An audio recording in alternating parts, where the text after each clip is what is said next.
Mari kita berdoa. Aku mohon kekuatan Elohim ada tempat ini, kuasa Elohim ada tempat ini. Curahkan hujan keselamatan, hujan pertobatan. Lawat kami secara pribadi Tuhan, supaya kuasa Yesus bekerja dalam hidup kami semua. Dan nama Tuhan dimuliakan. Berkati kami semua Tuhan, demi nama Yesus. Amin. Suatu kali, saya masih ingat, kalau suatu KKR, kalau itu banyak sekali kekuatan jahat yang akan menyerang. Itu kejadiannya ada di Surabaya. Waktu itu saya berkata sama tim pelayanan yang ngundang saya. Tolong sebelum saya KKR khotbah, setiap 4 penjuru tolong dikasih minyak urapan.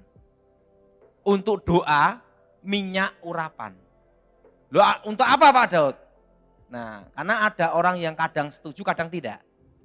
Saya ngomong, penting kasih aja minyak urapan.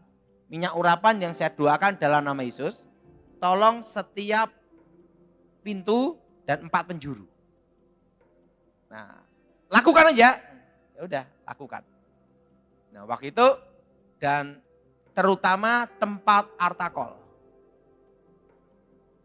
1, 2, 3, 4, gitu dah. Itu begini, keliling. Saya kasih minyak urapan. Untuk apa Pak Daud? Udahlah kamu lakukan aja lah.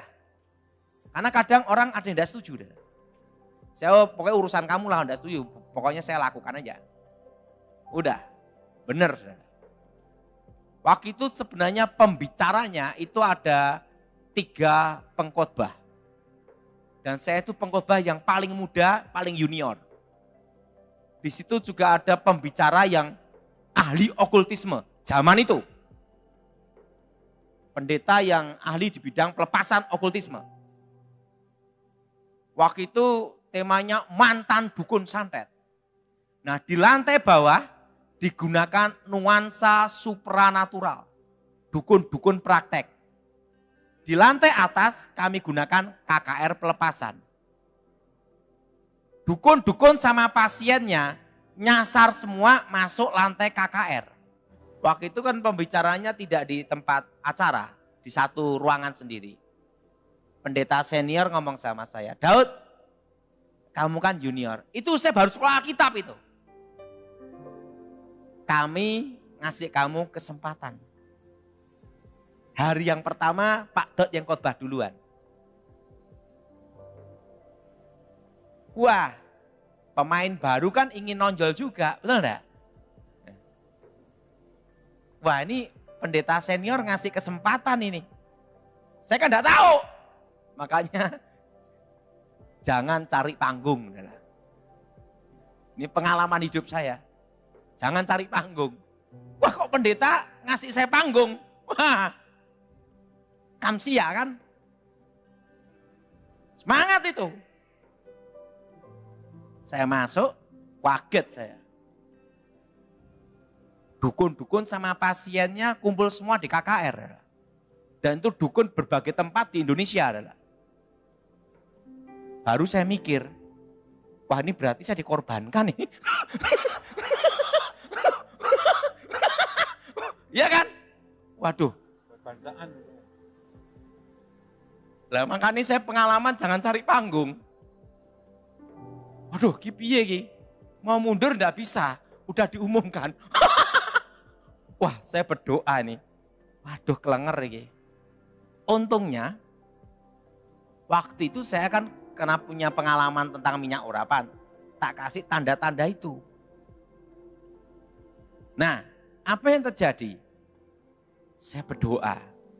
Saya berdoa saudara, Tuhan, aku mau khotbah apa enggak ya? Waktu aku belum bertobat, saya nyantet Gilbert seorang diri. Setelah aku bertobat, lah ini kok disantet rame-rame.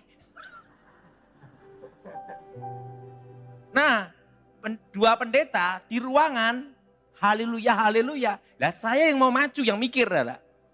Aduh, gimana ini? Nah, makanya ini pengalaman, jangan ingin menonjol. Saya berdoa sama Tuhan, Tuhan, ini nasibku gimana? baru sekolah Alkitab, baru ingin muncul, langsung disikat. Nah, di situ saya punya pengalaman. Kita tidak boleh cari panggung. Nah, setelah itu saya berdoa, tiba-tiba Tuhan ngomong, maju. Jangan takut.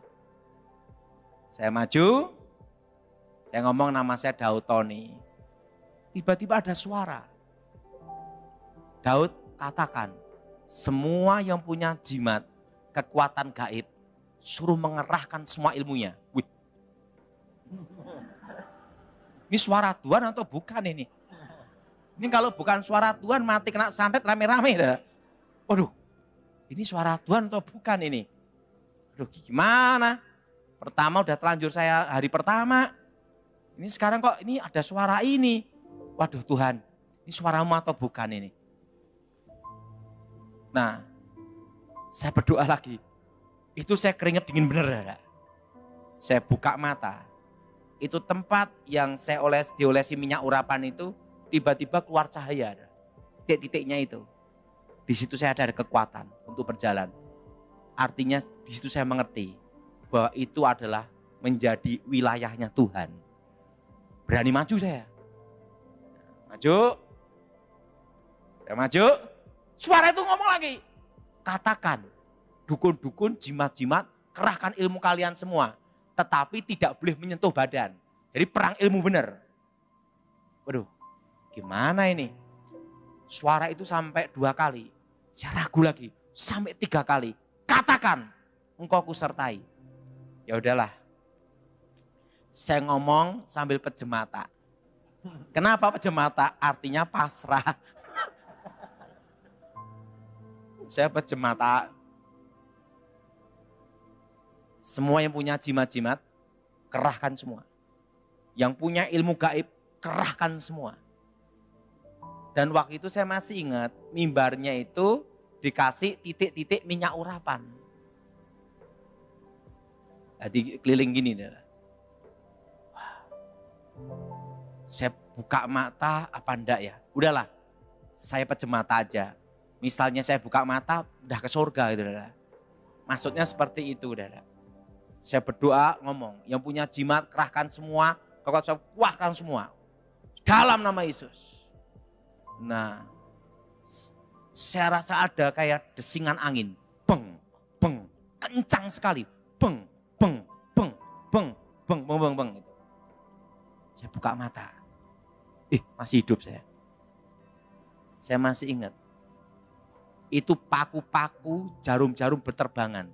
Semua ada di titik-titik itu semua. Jadi tidak bisa nembus. Dan di titik itulah saya melihat tiang awan dan tiang api. Di situ saya baru mengerti. Minyak urapan itu adalah tanda wilayah Tuhan.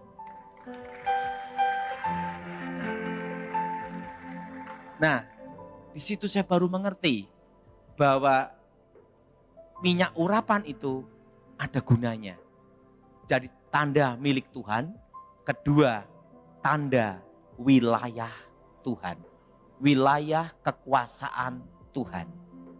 Di situ saya baru mengerti, karena setan pun juga ada teritorial. Nah demikian juga Tuhan, ada wilayahnya.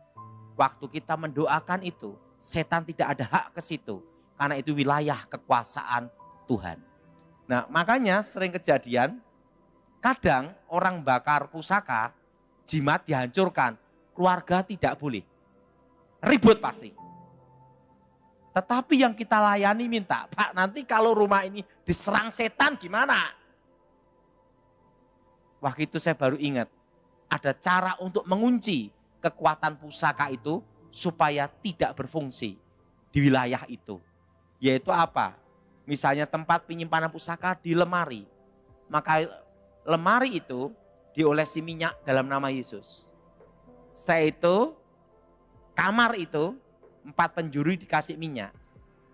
Dan waktu itu apa yang terjadi? Saya lihat cara alam roh. Roh-roh yang dalam pusaka itu tidak bisa keluar ke wilayah itu. Karena apa? Kekunci. Menjadi wilayahnya Tuhan. Jadi minyak urapan itu ada gunanya. Kalau engkau tidak percaya, jangan ribut. Kalau yang percaya, lakukan aja. Tetapi pengalaman hidup saya mengatakan demikian. Nah, karena saya pernah ada di Kalimantan, saya cerita waktu itu ya. Makanya saya olesi minyak. Itu mando terbang itu ngelilingi sekitar rumah itu. Tidak bisa masuk. Karena pintu-pintu yang saya kolesi minyak itu keluar sinar semua. Di situ saya mengerti. Menjadi wilayahnya Tuhan. Nah, saudara yang punya toko, yang punya pabrik atau rumah, olesi minyak itu di dalam nama Yesus. Pak, apakah harus pendeta? Tidak harus. Engkau sendiri bisa melakukan. Karena kitalah imamat rajani dalam nama Yesus. Nah, yang penting dari iman kembali ke iman. Pengalaman hidup saya mengatakan bahwa apa yang didoakan dengan iman tidaklah kembali sia-sia.